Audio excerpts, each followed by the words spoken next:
I returned from a business trip to find my house sold. I pulled into my driveway and my world exploded. Sold. The yellow sign stabbed into my front lawn like a knife.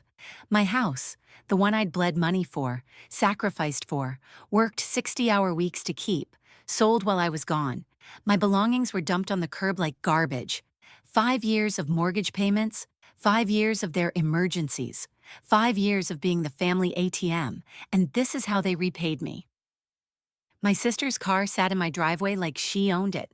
What the hell had they done? Rebecca. Jennifer emerged from the front door, my front door, flanked by my brother Marcus and our mother, Eleanor. Their expressions were carefully arranged, like they'd practiced this moment. We need to talk. Talk about what? I gestured toward the sign. About how my house apparently sold itself while I was gone? Marcus cleared his throat, the same way he used to before lying about who ate the last cookie. We made a family decision while you were away. A family decision. I repeated the words slowly, tasting their bitter edge. About my house. Let's be realistic, Jennifer said, crossing her arms.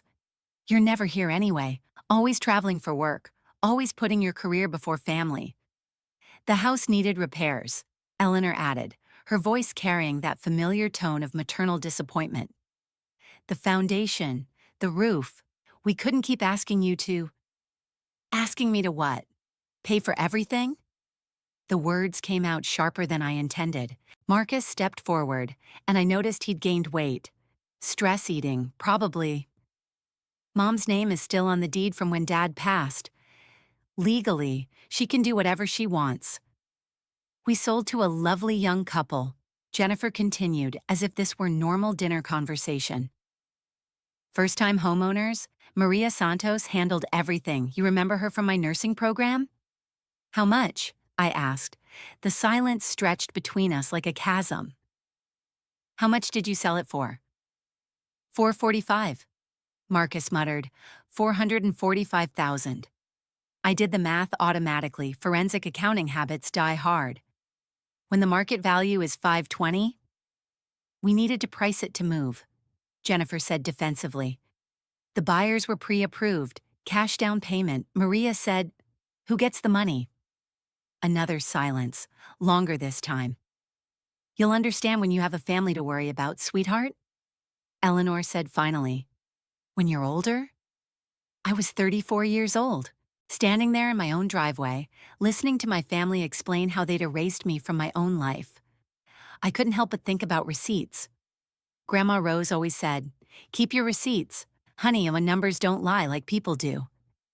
I had every receipt.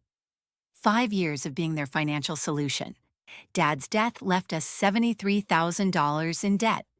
I used my entire $85,000 inheritance to save this house, becoming 50% owner. The 1947 monthly mortgage? Mine. Marcus moved in temporarily after his divorce. Gambling debts, I later learned, and paid rent for exactly 3 months. Jennifer's endless emergencies, orthodontics, car loans, nursing school. Eleanor's medical bills that never seemed to end. The total damage, $1,800 of my money keeping this family afloat. Marcus's desperation made sense now. His bookie didn't take IOUs. Jennifer's guilt about Emma's college fund had been eating at her for months. Even Eleanor, torn between loving her daughter and needing financial security, had convinced herself this theft was somehow fair. For 5 years, I'd been their exit strategy. Now they were cashing out. Numbers don't lie like people do, I whispered, watching my breath fog in the October air. You can't just lock me out of my own house, I said. Key poised at the front door. Actually, Marcus said, appearing in the doorway. Locks got changed yesterday, security upgrade. The deadbolt was different. Quickset instead of the schlage I'd installed 3 years ago. The garage code had been changed from Emma's birthday to something I didn't know. Even the back door had a new lock, plus a Ring doorbell I'd never authorized. If you try to break in, Marcus continued, I'll call the cops for trespassing. Trespassing, it's my house. Is it, though? 2 hours later, Officer Martinez from the Multnomah County Sheriff's Office stood in the same driveway, taking notes. "I'm sorry, ma'am, but this is a civil matter. If they're on the deed and they change the locks, there's not much we can do tonight." "What am I supposed to do? Sleep in my car?" "I'd suggest calling a lawyer Monday morning. File an incident report if you want. Case number MC 2024-10847. The Extended Stay America off Highway 26 had exactly one room available. Number 237 with stained carpet and a heater that sounded like someone dying. $89 a night, which my credit card barely accepted. I made a Walmart run for basics. Toiletries, phone charger, 3 days worth of clothes, while my family settled into the house I'd bought and paid for. The total came to $127, charged to the same credit card that had been paying for their lives for half a decade. That night, sitting in the hotel parking lot at 11:47 p.m., I found Grandma Rose's jewelry box in one of the garbage bags, crushed under contractor debris, her wedding ring bent beyond repair, the mother-of-pearl hair combs she'd worn to church every Sunday shattered into pieces, her handwritten recipe cards, the ones with notes like, "Add extra vanilla for Rebecca, she loves it sweet," were rain-soaked and illegible. I cried for the first time since Dad's funeral, but when I was done crying, I started thinking. And when I start thinking about patterns and discrepancies, people usually end up in prison. Jennifer had left her phone unlocked during our family meeting, force of habit. She'd always been careless with security. While she was busy explaining why stealing my house was actually good for me, I'd glanced at her message history. Email. Subject, timeline for Empire Street sale. From Jennifer to Marcus.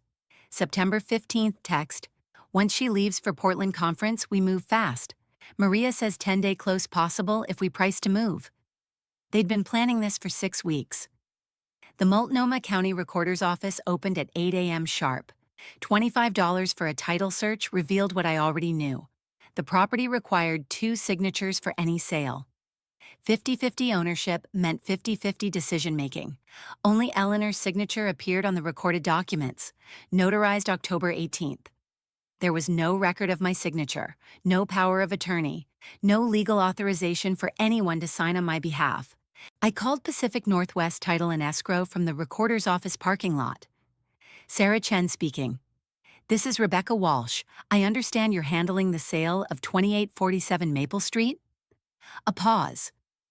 "Ms. Walsh, we've been trying to reach you. Your signature verification..." "What signature verification?" "The notary confirmed your identity on the 18th, but our office policy requires additional verification for remote signings. The closing is scheduled for tomorrow." "I was in Portland on the 18th, business conference at the Hilton downtown. I have receipts." A longer pause. "Ma'am, I think we need to talk." By Friday at 4:30 p.m., I was standing in front of Judge Morrison's bench, requesting an emergency temporary restraining order to stop the sale. I'd spent my last $500 on the filing fees and a brief consultation with an attorney who looked like she'd rather be anywhere else. "Your Honor," she said without much conviction, "my client believes her signature was forged on these real estate documents." Judge Morrison barely looked up from his papers. "Do you have expert analysis of this alleged forgery?" "Well, no, Your Honor, but..." "Do you have certified documentation proving the defendant's handwriting patterns?" "Not at this time, but insufficient evidence." The gavel came down with the finality of a coffin nail. Motion denied. Regular hearing scheduled for November 8th. November 8th was 3 weeks away. The sale would close Monday. In the hallway outside the courtroom, Carol Brennan, the notary public, was waiting with a sympathetic smile and a manila folder. "I'm so sorry about the confusion," she said, "but I absolutely verified your identity. You provided Oregon ID, answered personal questions about your address history. I take my job very seriously." She showed me her notary journal, my name in her handwriting, a fake ID number, all perfectly documented. "I always keep detailed records. It's required by law." "Did you keep video records?" "Oh, those are destroyed after 30 days per company policy. Privacy protection, you understand." David and Maria Hernandez, the buyers, had hired an attorney who sent me a certified letter threatening specific performance litigation if the sale didn't close on schedule. $25,000 in earnest money, plus legal costs. They were first-time homeowners who'd saved for years for this house. My hotel bill had reached $623. I'd missed 3 client presentations, putting a $15,000 contract at risk. My credit cards were approaching their limits from years of family expenses. Saturday night, alone in that scratchy hotel room with rain hammering the windows. I called my college friend Sarah. "Maybe I should just let them have it," I said. "After everything you've put into that place?" "I can't prove anything. It's just my word against a notary's journal." "Becca, you're a forensic accountant.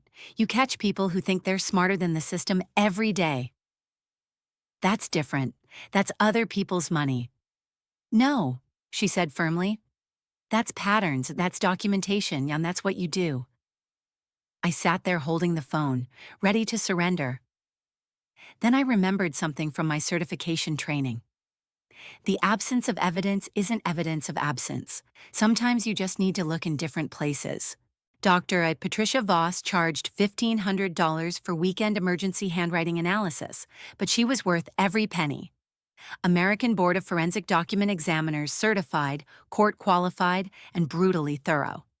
Signature forgery probability, 97.3% certainty, she said, sliding the report across her desk Sunday morning. Pressure patterns are wrong, pen lift points don't match historical samples, and there's visible tremor consistent with simulation rather than natural writing flow. The report was 47 pages of scientific analysis that would hold up in any courtroom in America. While Dr. Voss analyzed handwriting, I'd subpoenaed Carol Brennan's complete notary journal under ORS 194.164. Oregon law gives property owners inspection rights. 23 notarizations that same day, and mine was the only one showing remote verification. Every other signature required in-person appearance. Pacific Northwest Title's security footage told the real story. Their system retained recordings for 90 days, and I had legal standing to request them.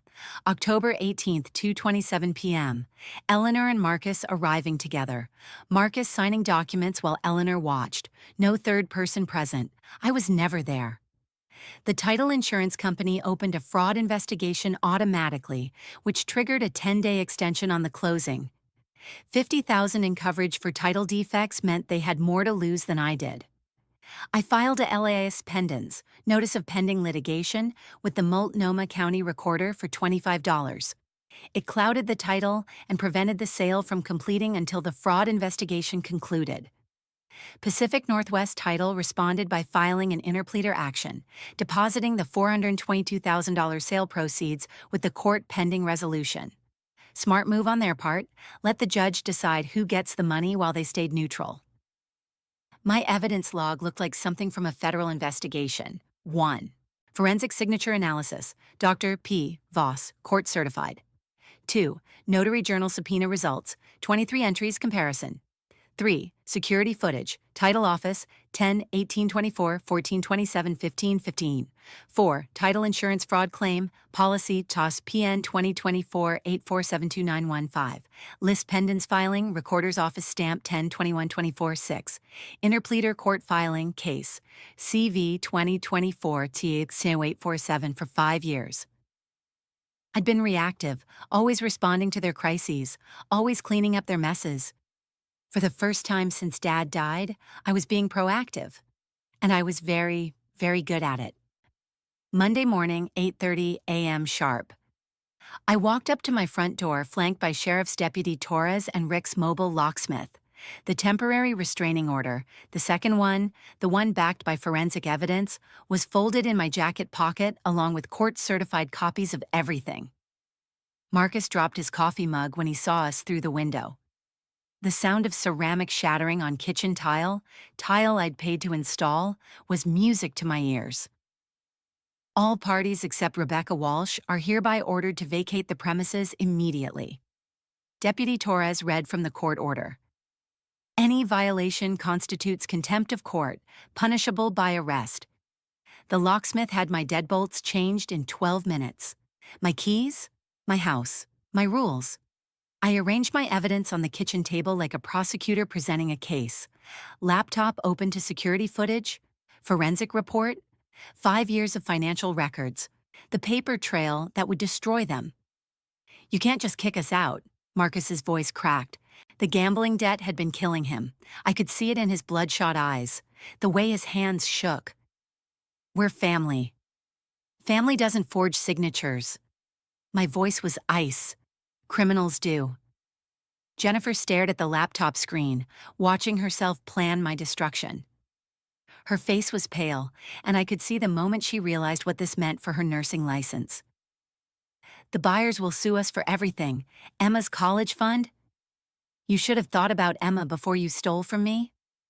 Eleanor tried her maternal authority one last time, voice trembling. I raised you better than this vindictive behavior. I never wanted it to come to this, but we needed. You raised me to keep receipts, Mom. I slid the restitution agreement across the table. I kept them all. Email evidence, Marcus to Maria Santos. Realtor. Need this done fast. She gets back Monday. And can we close by Friday? Text screenshot, Jennifer to Marcus. Mom signed, notary didn't even check ID properly. We're golden. Marcus read the settlement terms, his face going gray. $150,000? I don't have that kind of money. Then you'll make payments, for the rest of your life if necessary. What about our buyers, the Hernandez family? Title insurance covers their losses. Unlike you, they didn't commit fraud. Deputy Torres stepped forward. The DA has opened case CF 2024-1891. Wire fraud carries 5 to 20 years federal time? I'm not pressing charges. I said quietly, watching their faces transform from defiance to terror. The state is... Fraud is a crime against society. Jennifer's voice was barely a whisper. What do you want from us? I want what was always mine, nothing more. I stood up, suddenly feeling 10 feet tall. And I want you to understand that actions have consequences. As they packed their belongings, in the same garbage bags they'd used for mine, I felt something shift in my chest. For 5 years, they'd treated me like a child who should be grateful for scraps. Now they knew exactly who they were dealing with. 30 days later, case closure memo, DA file, CF 2024-2891. Defendant Marcus Walsh pled guilty to fraudulent document filing under ORS 165.G55. Restitution ordered in the amount of $75,000. 18 months supervised probation. Case closed with conviction. Jennifer took a plea deal, misdemeanor conspiracy, 200 hours of community service, and $5,000 in restitution. Her nursing license was suspended for 6 months pending ethics review. Eleanor wasn't charged due to her age and cooperation with the investigation, but her retirement savings were garnished to meet the restitution requirements. The title insurance company paid out $47,000 for my legal costs and fraud damages. The interpleader action awarded me an additional $75,000 from the attempted sale proceeds. Combined with the $50,000 my family paid over 24 months, 28,333 monthly installments, automatically deducted, I recovered more than my documented losses. Marcus lost his construction job when the felony conviction came through. Jennifer's nursing career survived, barely, but she moved across state lines to start over. Eleanor moved into a senior living facility near Jennifer, one I didn't pay for. I refinanced the house at 6.2%, dropping my payment to $1,650 monthly. The market appraisal came in at $53,500, nearly $90,000 more than they'd tried to steal it for. The math was satisfying in a way only a forensic accountant could appreciate. Total value preserved, $1,700 legal costs, $12,000 mostly recovered. Net result, justice, with interest compounded. 6 months later, spring 2025, the morning sunlight streams through my kitchen window, my kitchen in my house, purchased with my money and protected by my intelligence. I'm drinking coffee from a new mug, one I chose myself from a set nobody else had any input on. The silence is profound, not empty, full of possibility, full of peace, full of the absence of drama and crisis and emergency phone calls demanding I fix someone else's poor decisions. My phone sits face down on the counter. No morning texts about rent money or medical bills or Emma's school fees. No guilt trips disguised as family updates. The quiet feels like luxury. 6 months ago, I was homeless, sleeping in a hotel room that smelled like industrial disinfectant and broken dreams. Today, I own a house worth $53,500, have $847,000 in net worth, and wake up every morning knowing that everything I see belongs to me, earned by me, chosen by me, protected by me. The garden outside is coming back to life. I planted those roses myself last weekend, spending an entire Saturday afternoon with my hands in the dirt, thinking about growth and renewal, and how sometimes you have to cut away the diseased parts for healthy things to flourish. An envelope sits on my kitchen table, Marcus's monthly restitution payment, month 6 of 24.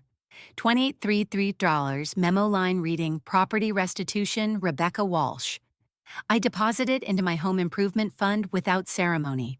His gambling debts cost him his career, his reputation, his family relationships. The payments are just math now. Jennifer moved to Seattle, nursing license reinstated after completing ethics courses and community service.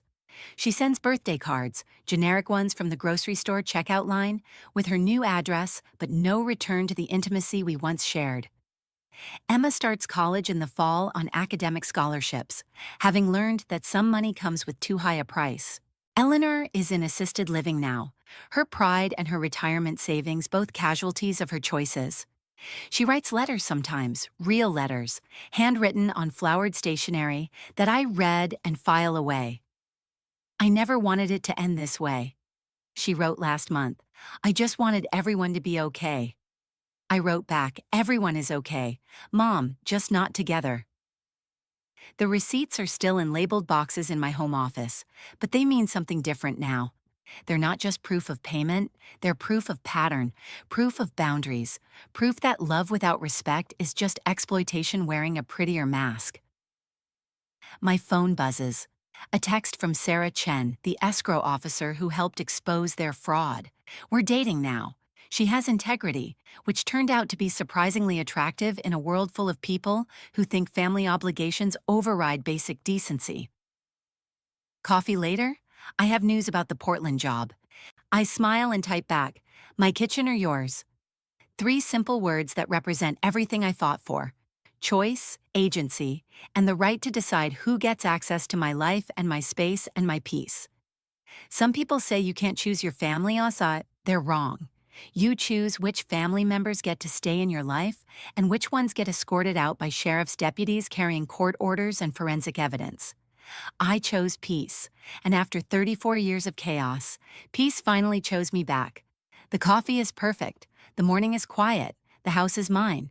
That's all the justice I ever needed.